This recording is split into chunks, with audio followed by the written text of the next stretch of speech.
Hola mis queridos, ¿cómo estás? Me llamo Alicia. Hello my kittens, how are you? My name is Allison, and today we are playing Nancy Drew Labyrinth of Lies Collector's Edition.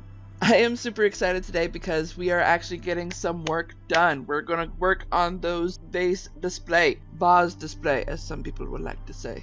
Some people with pronunciation are picky. I try to do both pronunciations just so that I don't piss people off. Then again, it is hard to please everyone, so I try to go down the middle. Okay, so before I get into the differences between Collector's Edition and the regular game, I do want to mention that Midnight in Salem is now publicly released. So please go ahead and get that game. I actually did get to review the gameplay of it just a little bit by going to Michael Gray's live stream that he did Tuesday evening. And I say evening because for me it was 6:30 p.m. It was 4:30 p.m. his time, Pacific time. I'm Central Time Zone, so it would be 6:30 for me. And I gotta tell you, the gameplay of it looks pretty smooth. The story is actually somewhat solid. I'm not entirely into how she gets the case, just because she starts in Austria instead of... But okay. As far as the actual walking around, how the puzzle movement works, I actually really like it. I actually look forward to getting the game. Unfortunately, I have no idea how I'm going to be playing the game because I do know that I am completely running out of space on my computer and I don't even know if my computer is up to date to play the game. So I might end up having to go to my laptop for this, or I might even end up having to ask my mom if I can borrow her laptop, which I know is going to be really hard to do, considering I know she doesn't let her laptop leave her house. So it's going to be tough. This might mean I might end up having to stay at her place for a month, do all the recording there. That might work, actually. Considering I still have to finish this game. Anyway, I'm talking too much. Let me get into the difference between Collector's Edition and the regular game. When it comes to her interactive, they like to make things a little complicated for us. You actually have to get the Collector's Edition by pre-ordering. And after the game is publicly released, you can no longer get the Collector's Edition. I suppose is the best way to give out the Collector's Edition. That way you don't run out of stock on it. And if you do want to sell more of the Collector's Edition, you can do like a contest or whatever. That's, to me, is a brilliant idea. I'm glad they came up with that. I don't know if they'll still continue that considering what's going on with their business right now. But what is on the Collector's Edition is basically depends if Nancy has a cell phone in the game. And what goes on that cell phone are phone charms, minigames, and if you're lucky, random texts from a certain someone. And that certain someone is usually Nan Nickerson. If not, it's Bess Marvin, George Fane, or Frank and Joe Hardy. Or should I say Frank Hardy or Joe Hardy? It normally isn't both Frank and Joe. But in Labyrinth of Lies, we don't get random text from Frank and Joe because we are communicating with them in the game, which is super exciting. I love talking to Frank and Joe, particularly Joe, because his humor cracks me up. He and I have very similar humor when it comes to the innocent, naive mind. I love it. Or not innocent, naive, more like ignorant. I'm trying not to be insulting to Joe. It's just... I love his personality. Anyway, normally I would go into detail of what those mini games are on Nancy's cell phone, either here or in-game, but that takes a lot of time and I really want to get into the game just because today we're going to be going over that vase puzzle, labeling what they are. So I do want to go into a couple more things, specifically 3 things. One, Her Interactive likes to update their games with the engine they particularly use, even though they don't use it for Midnight in Salem. Their latest update happened with game number 28, Ghost of Thornton Hall. Actually, it was number 27, Deadly Device, but the 2 features they added to it didn't happen until Ghost of Thornton Hall. And those 2 features are Fast Convo feature, which I actually happen to like. It basically skips the dialogue of what Nancy is saying or the person she's talking to is saying. And the next feature is the hint system, which refers to the spoiler-free achievement. I particularly love the hint system. For me, it's like a cheating method. But here's the thing. The system which we are trying in this particular gameplay, because I want to see if it works, the system is that you either play the game on Master Detective It's normally called Master Detective, but in the older games they're called Senior Detective. The second option is you choose Amateur Detective and you go only for the blue portion of the hints. You avoid the red box solution, and I will show you what I mean by that, because if I remember correctly, one of the hints that I have shown up does show the red solution box. With that in mind, let's go ahead and get to the next 2 points. With all of the Nancy Drew games, you get to do something at the very beginning of the game, and that gives you 2 options to choose from with experience levels. There's Amateur and Master Sleuth. With Amateur, you get regular puzzles, hints available, detailed task list. With Master, you get more challenging puzzles, no hints, basic task list. Now, before game number 28, basic task list meant no task list whatsoever. You would only get one little thing on that task list, and it would say, I'm a senior detective, I don't need a task list, and you just mark that off and you're done. You can go on with the game. But now, with this updated interface, you actually do get a task list. It's pure and simple, there's no hint system attached to it, and you don't have anyone to call for hints. That's what they mean by challenging. Yeah, the puzzles are more challenging, of course, and this is why I will be looking forward to playing number 28 from there next year on this channel. I'm actually kind of excited. I honestly don't know if I'm going to be doing Master Detective on the other games, just because I definitely need a task list if I'm going to be doing those games on a playthrough. If I'm not going to do a playthrough, I'm going to do them on a live stream, because seriously, like I said, I need a freaking task list. And last but not least, if anything in this video does not look familiar, it is because you have not been keeping up. Please check the description box below. There's a previous video as well as the playlist. I recommend the playlist because it will have everything that I've done so far with Nancy Drew, Labyrinth of Lies. And let's go ahead and get into the game. Out of the way. And here's the hint system. Let's actually go ahead and go through the task list, because I always forget to do that at the beginning of every single video. Sorry. Kind of ticks me off that I don't do that. Alright, so this is basically the hint system here. It starts off with one hint, one basic hint, and if there isn't a hint box, it's just one simple thing like this here. And when it's like that, the hint is either generic or specific enough. If you don't understand it, it is because you are either too far behind or too far ahead. Just go on and play the game and you'll be able to understand the hint eventually. It's probably the wording of the hint that doesn't make sense if you're still not understanding the hint. So just try to reword it yourself to see if you can understand it. Now, with the hint system, it actually comes with this kind of situation here. Yeah, so see this loading bar? That's what happens with every single hint. And see the red lettering here? That is what I was referring to when it comes to the spoiler-free achievement. This is the last resort. If you want to go for that spoiler-free achievement, you do not want to click on these. So I'm going to try my best not to click on those, and I have already clicked on the hint, so I hope that will not fall through with the achievement. We'll see at the end of the game. Alright, top left vase is the Lotrophorus. It already just gave us an answer. Frick. Okay. Top left vase. Time to match the correct tag to each vase. Alright.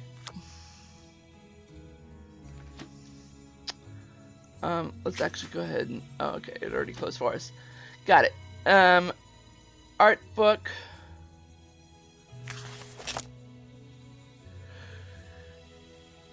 Why? Oh, that's right, because vases are considered art, aren't they? Okay, so what is a lebus? A deep bowl with a low neck. The lebus typically had neither handles nor a foot, and instead was usually mounted on a stand. Okay, neither handles nor a foot. So I'm gonna say that's this here. Yeah, because all the others, and this has a lid.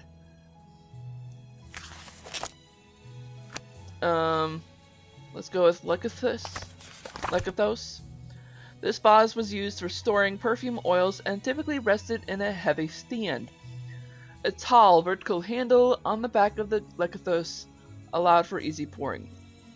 Tall, vertical handle. Would that be this here? Oinocho... Oinoko? I don't know how you pronounce that.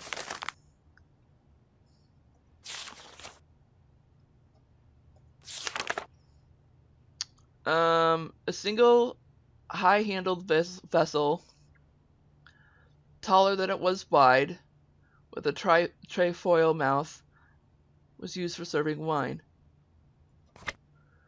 I can see this being used for wine. High handle. Yeah, high handle. What was next? Cantharos. Drinking. A deep bowl with two large high vertical handles on either side and a tall stemmed foot.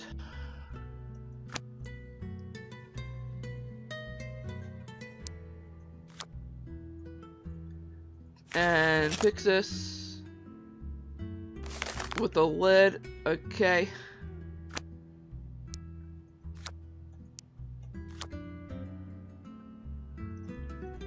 I'm guessing these two are That's switched. it. Okay. Alright. I did have those two switched. Alright, well that's good. We have that switched. We have that done. Let us... Is there anything else we can talk to with Niobe? Yes? Nope. Bye-bye. Until later. Those were the arrows that I was referring to. I will show an example of how that works, by the way.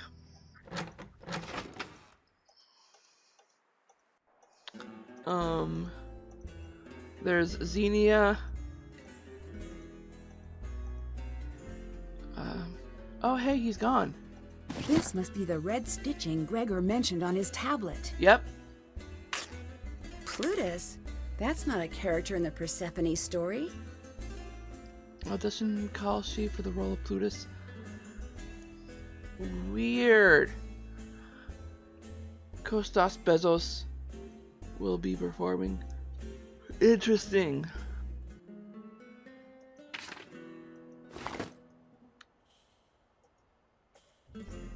I really want to look into that with the Hardy Boys, but I know if I do that, I most likely will screw things up. Okay, so I actually want to go through Xenia's script one more time, because if I remember correctly, there was something in her notes about this.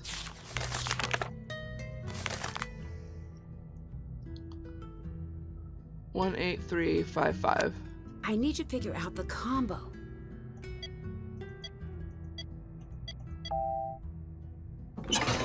Oh yeah. This must be the control to the lift. Yep.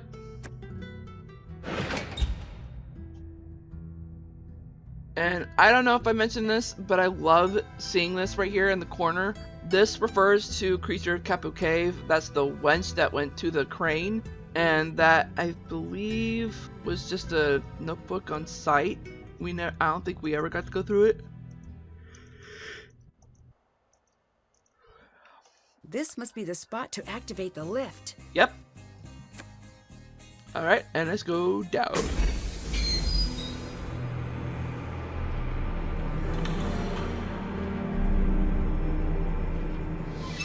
Welcome to... Who would dare to enter my kingdom? his kingdom? You're trying to frighten me, aren't you? Call it what you will. Well, why? The more you know, the less you fear. And you want me to be afraid? I want to tend to my world and nothing more. I'm not easily intimidated, you know. Don't care.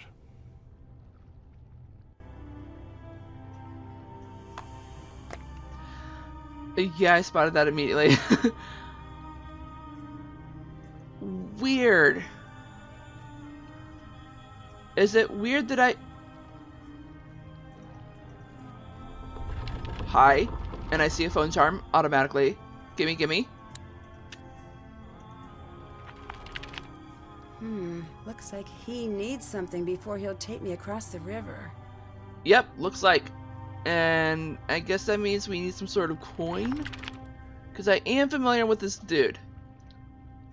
Oh my gosh, he has something in his eye. Or is that his eye?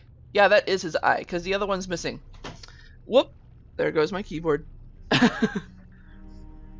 Oh, that looks like a puzzle. There's a candle. That flame is not moving. Well, this definitely isn't Venice. But still, it is a gondola. Alright, let's turn around. Bright eyes. I wonder what this means. It looks like the partial section of something larger. Definitely. We need paper and we need charcoal. Pencil won't do. Alright, let's go back up.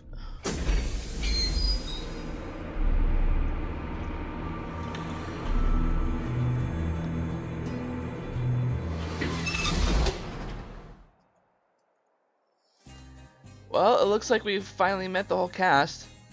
I need a big favor. Okay, what's that? Can you set me up with the time cards from the office? I have been so underwater, I haven't been tracking our rehearsal time. I'll see what I can do. What can you tell me about Gregor? I like him. I know he's the type to flatter. I know it's self-serving to listen to him when he tells me I'm gorgeous and brilliant. But you know what? I can use the emotional junk food some days. Yeah, me too.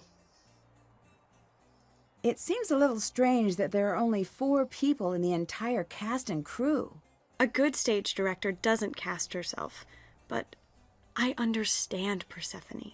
Okay, how? I was this happy girl, and one day I fell into this vast sadness. I got out of it, but just like Persephone, I know it will come back for me, even on my best days. I definitely see you have a personal connection with Persephone, but what happens if there's a problem during the performance and you're all on stage? I don't like to think about that. You're gonna have to, though. Yeah, let's ask this, because seriously, Niobe needs to know. It seems like a lot of work went into production. Why only one show? One show? Who said that? Niobe. Poor Niobe. I bet she wishes it was just one. She's so scared, all she sees is opening night. We're here the whole week. Thought so. Goodbye. Talk to you later. A stage play normally isn't one night.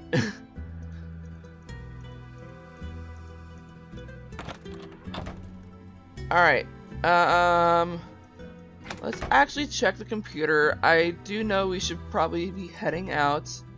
Yep, let's look here. There's something that's been keeping me up at night, but it's probably nothing. Still, I have a favor to ask. When the police came, they searched the set directly below the stage, but I don't know if they thought to search all of the sets. Can you scour the sets just to make sure there is nothing odd going on? The sets are extremely elaborate and many of the controls are built into the set itself, so you'll have to be creative to find your way through. Plus, who knows what changes Xenia has made. Be careful, the flames you see are very real and much of the water has submerged electrical equipment. Do not touch the river water. Okay, both are safety hazards. How are you going to get the audience to see all those sets if they're under the stage? I should mention that Charon is built to be coin operated, but for obvious reasons he'll only react to a replica coin. Not that you'd try to use a real coin, but please don't. Understood.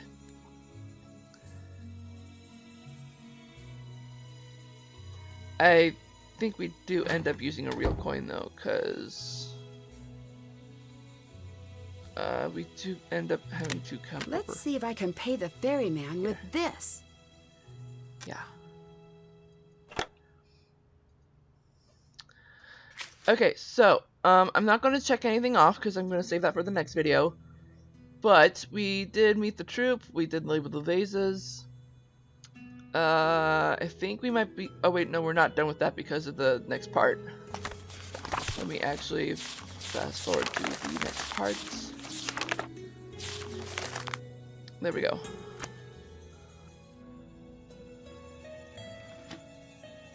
Actually,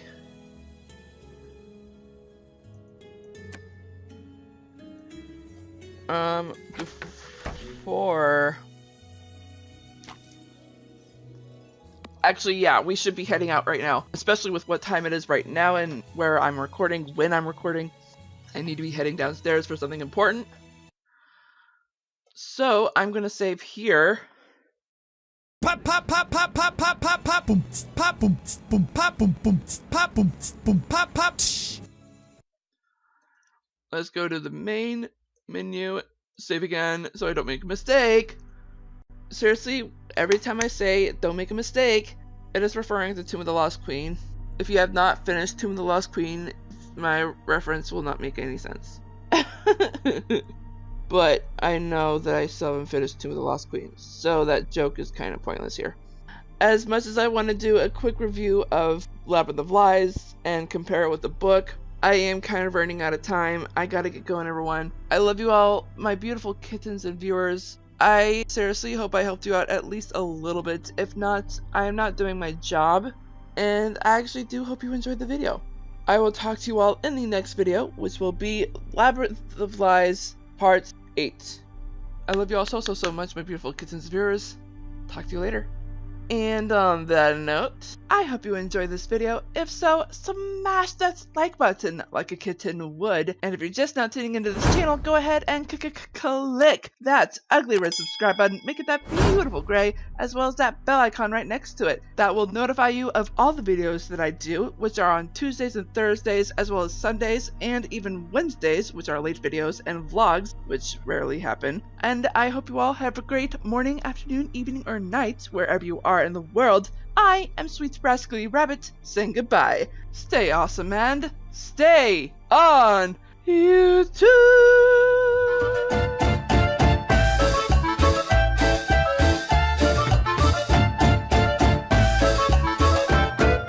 Into the unknown, into the unknown, into the unknown. God damn it, I love that song.